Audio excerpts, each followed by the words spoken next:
भारत मुल्क के जल जंगल जमीन पे सिर्फ आदिवासियों का अधिकार है, किसी विदेशियों का नहीं। जब भारत अंग्रेज जो ब्रिटेन से आया था, जब उसको नहीं टिकने दिया तो यूनान से आने वालों को क्या टिकने देगा। आज यूनान के लोगों को जिस तरीके से मानसिकता देखा जा रहा है, उससे शर्म से पूरा देश का सर झुक रहा है। आज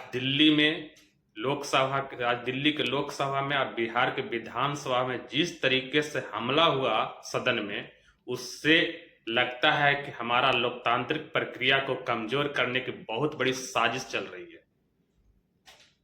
आज चुनाव आयोग के खिलाफ दिल्ली तथा बिहार में जिस तरह से नाराजगी है, उससे लगता है कि चुनाव आयोग किसी एक पार्टी के बनकर रह गया है। जब आप भारत के मूल निवासी हो और आपसे कभी भी इस चीज का प्रमाण नहीं मांगा गया कि आप यहाँ के नागरिक हो, तो आज इन लोग किस आधार पे आपसे नागरिकता को मांगने की कोशिश कर रहा है। आप सोचिए, जिस दिन आपको वोटर लिस्ट से नाम काट दिया गया, तो आप सोचना कि आपका हक शिक्षा का, स्कूल में एडमिशन लेने का, राशन का, पेंशन का, किसी भी तरह का अधिकार आपको नहीं मिलेगा, सब खत्म कर दिया जाएगा।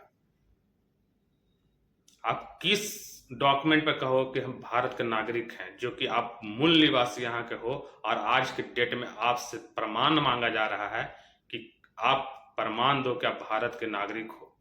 जो भारत को अपने खून पसीना से एक एक कर सींचा और उसको खड़ा किया, आज उसी से भारत के प्रमाण मांगा जा रहा है। बहुत दुख की बात होता है कि इस तरीके का हरकत हमारे देश में सुनने के लिए मिलेगा और देखने के लिए मिलेगा। तो आप इस बार निर्णय करना, आपको एकजुट होना पड़ेगा। जिस दिन आप बटे रहोगे न जातियों में, उस दिन आपको हर विदेशी हो चाहे यूनानी हो, आपको तोड़ेंगे। क्योंकि फुट डालो और राज करो की नीति आज से नहीं चल रहा है, 2000 साल पहले से चल रहा है।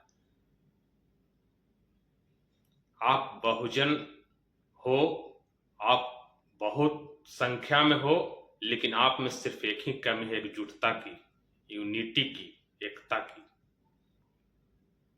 जिस दिन आप इस साजिश को समझ जाओगे कि हमें आपस में ही लड़वा के मेरा मक्खन मलाई कोई और खा रहा है, उस दिन आप समझ लोगे कि आपकी सत्ता को आने से कोई नहीं रोक पाएगा। आप सत्ता से सालों हजारों साल से बाहर हो, इसके लिए आपको एकजुट होना पड़ेगा और इनकी साजिश को बेनकाब करना पड़ेगा।